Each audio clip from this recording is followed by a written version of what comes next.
Hey guys, I'm back with another video for you. I know it's been a couple days since I posted anything, and I was looking through my videos today and I realized that it's been a couple months since I've actually done a video game room tour. The last time I did one was June 15th, so I figured that it was time to do one again. I probably added, 400 new subscribers since then, and there's probably a lot of you who haven't had the chance to see my game room, unless you've gone back and searched through some of my older videos. However, I know how tedious that can be, and unfortunately, some of you don't have the time to go back and look through them. What I'll do is, so you get an idea of where my game room has kind of come from, and you can see the beginning of the game room. I'll post a link in the description box. Not a lot has changed. Most of it has stayed the same, but I wanted to show all my new subscribers and any of my original subscribers what the game room now looks like. And if this video doesn't make a lot of sense or I'm incoherent, anything like that, please forgive me. It's like 1 in the morning. I'm a little tired, not feeling 100%, but I did want to bring you guys a video, so let's go ahead and check out my game room. Oh, whoops, let me bring this with me.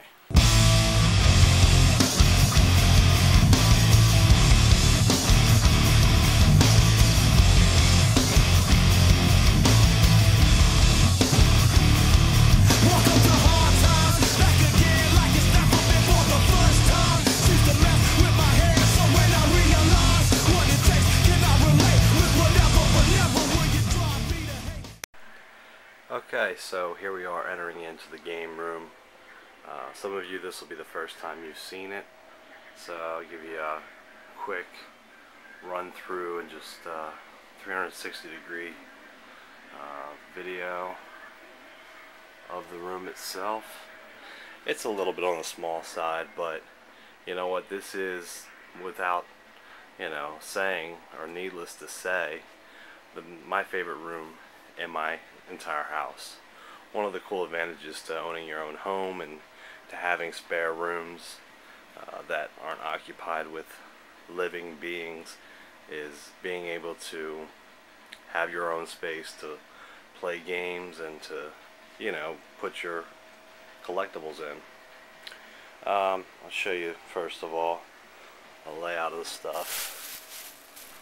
Sorry about that, I just had a trash bag there, but you see, going from left to right, Super NES, the Dreamcast, the HD DVD add-on for the 360, my 360 Elite, my 60 gigabyte PlayStation 3, and without fail, every time I do a video of my game room, somebody's saying something about the cords and everything, and telling me how I shouldn't have the system sitting on the ground. Well, I don't have the system sitting on the ground. It's actually sitting on a thick piece of wood that was a shelf in an entertainment center that I had at one point.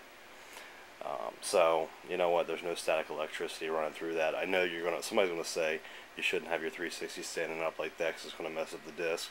Well, it's kind of the only way that it works for me. Right now, this is my setup. This is the only way that it's actually working for me to set everything up, so whatever. Let me go ahead and show you. This is where the TV's at. 27-inch HD TV. It does have HDMI inputs on it. Plays in 1080i, 720p, no 1080p. This was an inexpensive TV that I found at Walmart for 200 bucks, so it's not the greatest thing to game on, but it really does the job, especially for $200. Underneath here we have the Nintendo 64, the Sega Saturn, my Sega Genesis 3. I've got a couple Sega Genesis actually in my closet. I'm not going to go through all that right now. Let me pull out some of this stuff here. Those are, obviously Shin Megami Tensei Devil Summoner 2, and then Digital Devil Saga. Underneath here you got all the PlayStation 2 games. There's actually some Dreamcast games mixed in here as well. One lonely Sega Saturn game. It's not the only Sega Saturn game that I own, but it's the only one that has the case, and if you can't tell, it's Madden 97. I don't even play that game. I have no interest in playing it, but you know, back when I was playing the Sega Saturn, I was really into the sports titles, so it was one of those games that I had, and a couple N64 titles. It's pretty sad, but those are the only N64 titles I have right now because I just picked up another N64 after getting rid of all my stuff. Most of you know how that goes. Alright, so let's go up to the wall here.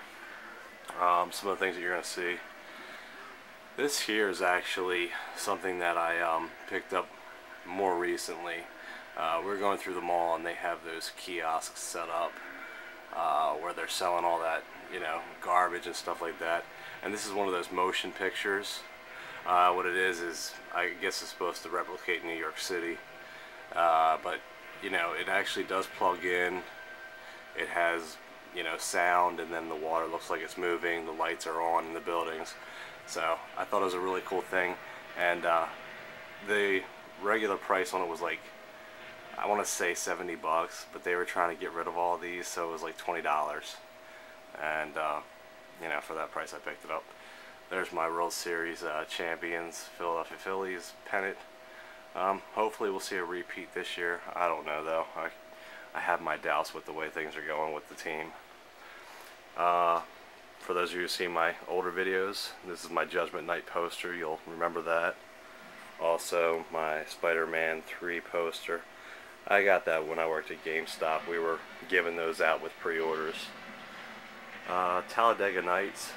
Actually, when I worked at my GameStop, they were doing a promotion at the movie theater that's right in the same shopping center, and they came over and asked us if we minded if they put this in the window and took a picture, and I said, as long as you give me the poster when you're done. And he was like, well, I'll bring you back one. So this is actually the official movie poster. I was a big fan of that movie, so it was cool to have the poster. Then you have the Fear and Loathing in Las Vegas poster that's over here. It's kind of hidden by the PS2 kiosk. Now, the PS2 kiosk, I get a lot of questions on this one, and I've probably explained it a little bit in previous videos. And I'll do a whole story on this. I'll do one video dedicated solely to this because it's funny. I was watching Dog Chiper's video one day, Dog Chiper 91 that is, and I saw his PS2 kiosk in the background, and I asked him, I'm like, is that a PS2 kiosk? He said, yeah. And he said, go back and check out my review on it. So he did a review on that, you know, before I had ever subscribed to him. And I went back and watched it, and it was really interesting hearing him talk about this.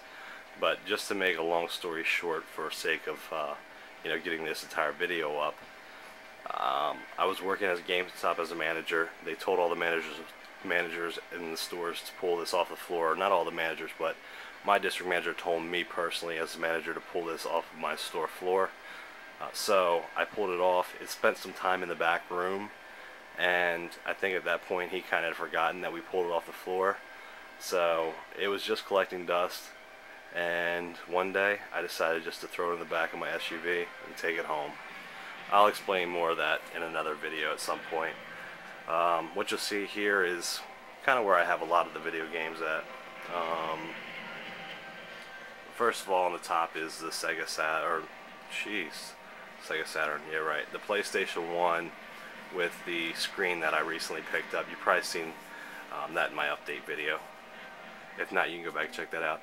Got some other things here that were like pre-order items with games. This is the Lost Planet statue, or not statue, figure that you got when you pre-ordered Lost Planet when it first came out for the 360. This here, I've never actually opened it up, but it was a figure for Overlord 2 as one of the minions when you pre-ordered Overlord 2. I actually never picked the game up. I did pre-order it though. You got Ninja Gaiden action figure, Ryu Hayabusa. You've got, this is a promotional item that they sent out when Lair was coming out, and has a promotional DVD in there. It's a really cool looking box. I know a lot of people didn't like the game, but I personally did. Back here, I don't have this game, but this is the action figure from Street Fighter 4 when it came out for the 360.